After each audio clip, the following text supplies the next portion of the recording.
BJP lead ಆಗಿರ್ತಕ್ಕಂಥದ್ದು. ಹೀಗಾಗಿ ಒಂದು ಉದಾಹರಣೆ ಹೇಳಲಿಕ್ಕೆ ಬಯಸ್ತೀನಿ.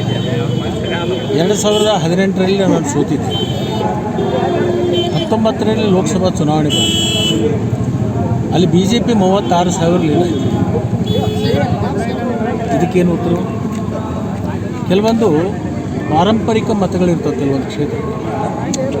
ಆ ಪಾರಂಪರಿಕ ಮತಗಳು ವ್ಯಕ್ತಿಗಳನ್ನು ನೋಡಿ, ಪಕ್ಷಗಳನ್ನು ನೋಡಿ ಕೆಲವೊಂದು ಮತಗಳನ್ನು ಹಾಕ್ತಕ್ಕಂಥ ವ್ಯವಸ್ಥೆ.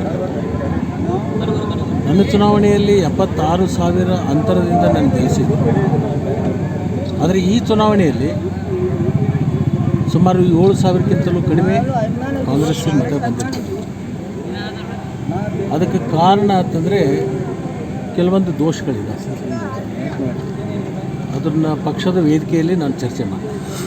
ಅದನ್ನು ಬಹಿರಂಗವಾಗಿ ಹೇಳಲಿಕ್ಕಾಗೋಲ್ಲ.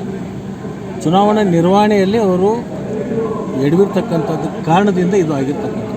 ಇದನ್ನೆಲ್ಲವನ್ನು ನಾನು ಪ್ರತ್ಯಕ್ಷ ಪಕ್ಷದ ಒಂದು ಚೌಕಟ್ಟಿನಲ್ಲಿ ಅದನ್ನು ಚರ್ಚೆ ಮಾಡ್ತೀನಿ.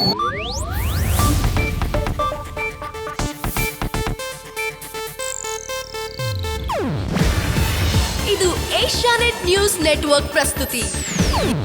ನೀವು ನೋಡ್ತಿದ್ದೀರಾ ಏಷ್ಯಾನೆಟ್ ಸುವರ್ಣ ನ್ಯೂಸ್.